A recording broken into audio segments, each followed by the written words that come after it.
완벽한 계약 상상하기. 이러한 분쟁 사례들은 계약의 도덕성에 관해 무엇을 말해줄까?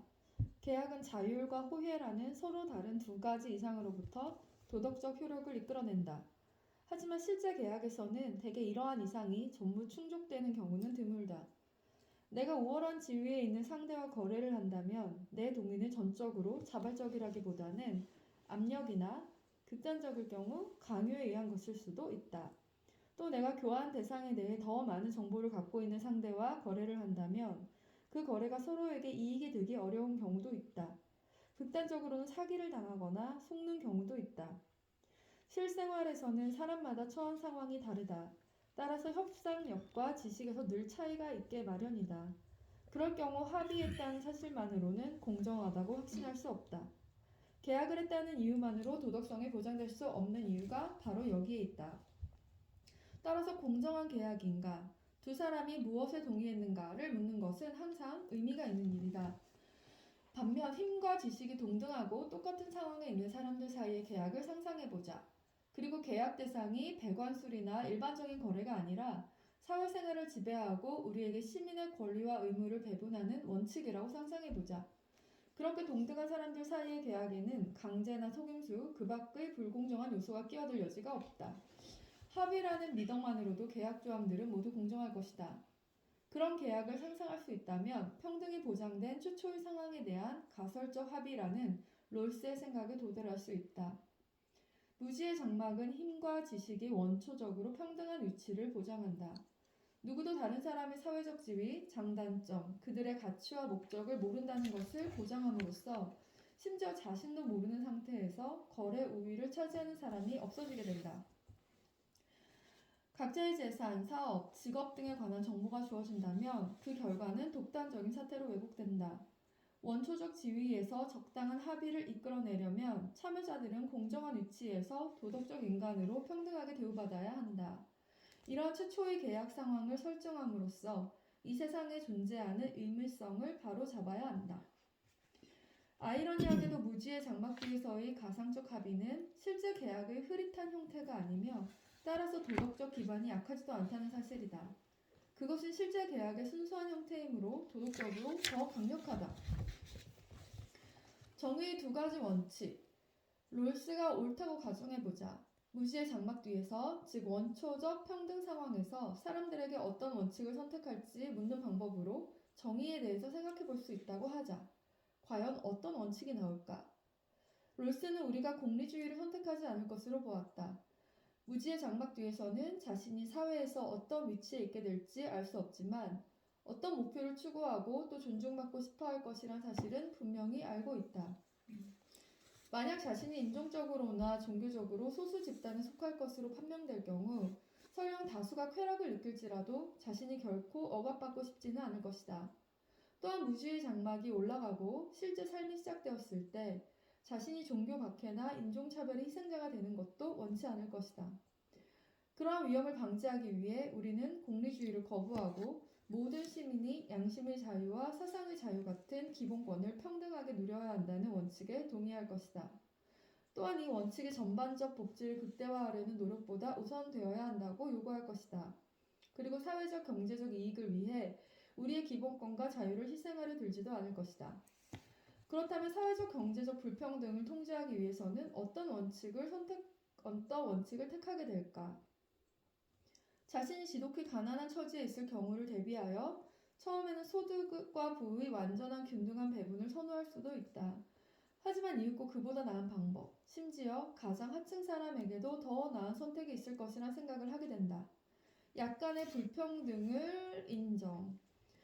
예를 들어 의사에게는 버스기사보다 더 높은 보수를 주는 식, 약간의 불평등을 인정하는 대신 빈곤층의 의료 접근성을 높이는 등 환경 개선을 제공할 수 있다. 이런 가능성을 허용한다면 사회에서 가장 약자에 속하는 사람에게 이익이 돌아가는 경우에만 사회적 경제적 불평등을 인정한다는 롤스의 소위 차등 원칙을 우리는 받아들일 것이다. 이 차등 원칙은 평등이 어떤 효과를 발휘할까? 정확히 대답하기는 어렵다. 차등 임금 효과는 사회적 경제적 환경에 따라 다르기 때문이다. 의사에게 높은 보수를 주었더니 가난한 농촌 지역 의료 서비스가 개선되었다고 해보자. 그런 경우에 차등 임금은 롤스의 원칙에 부합한다. 하지만 의사에게 높은 보수를 주었더니 에팔레치아 산골의 의료 서비스는 개선되지 않고 비버레일스의 성형수술만 늘어났다고 가정해보자. 이 경우엔 롤스의 견해에 따라 차등 임금을 정당화하기 힘들다. 마이클 조던의 막대한 소득이나 빌 게이츠의 엄청난 재산은 어떤가? 그러한 불평등은 차등 원칙에 부합할까? 물론 롤스의 이론은 개개인의 소득이 공정한지 평가할 의도를 갖고 있지 않다. 롤스의 이론은 사회의 기본 구조에 관한 것이며 권리와 의무, 소득과 부, 권력과 기회의 배분 방식에 관한 것이다. 롤스가 묻고자 하는 것은 전반적으로 볼 때 빌 게이츠의 재산이 가장 못 사는 사람들에게 이익을 돌리는 사회체제에서 나왔는가 하는 것이다. 예를 들어 그 사회는 부자들에게 누진세를 적용해 가난한 사람들의 보건, 교육, 복지를 증진시키고 있는가? 만약 그 체제가 엄격한 평등만을 추구하는 사회보다 가난한 사람들을 더 잘 살게 한다면 그러한 불평등은 차등 원칙에 부합한다고 볼 수 있다. 원초적 상황에 놓인 사람들이 차등 원칙을 선택한다는데 의문을 제기하는 사람도 있을 것이다.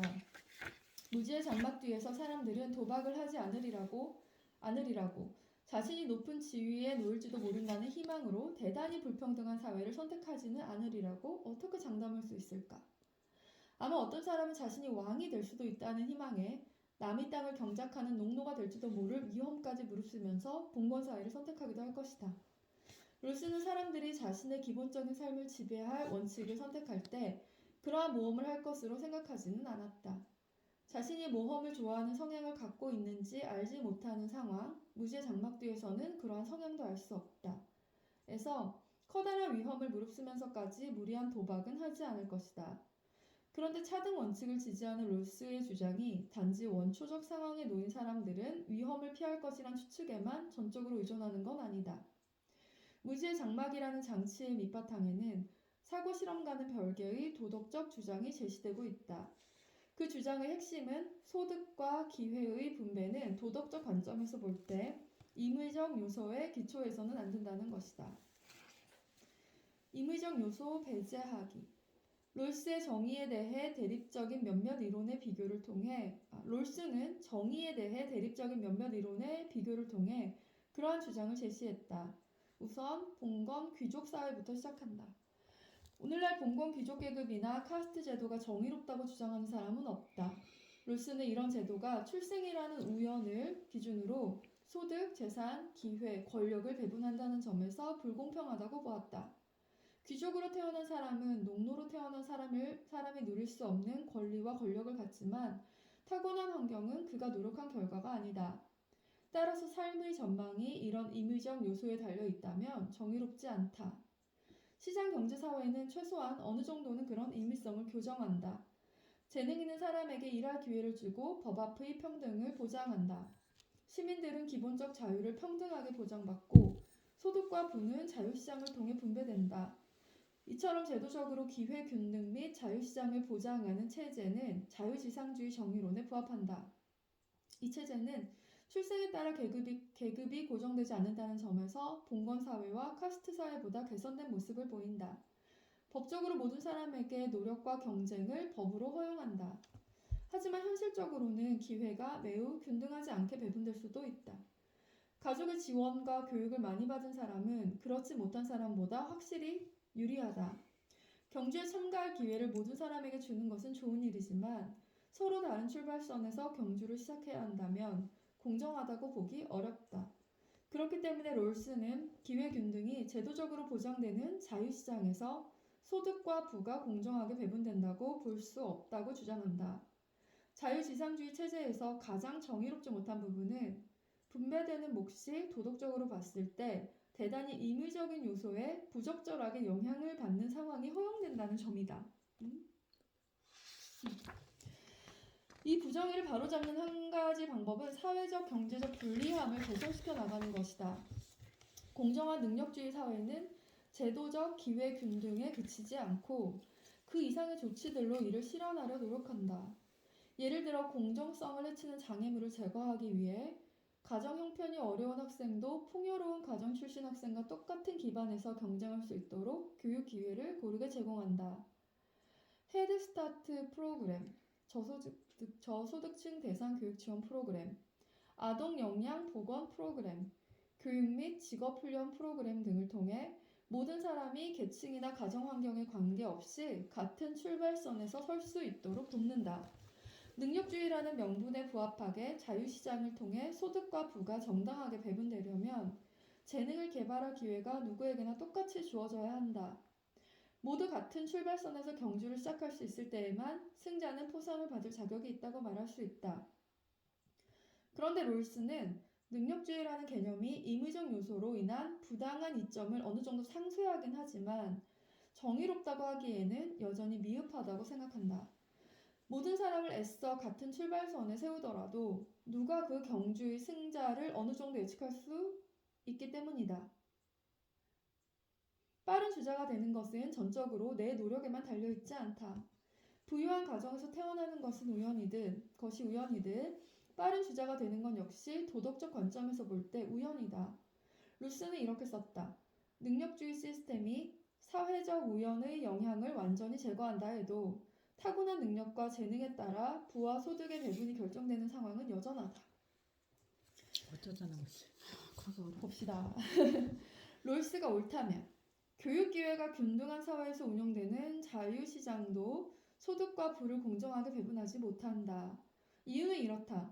타고난 운에 따라 배분되는 몫이 결정된다.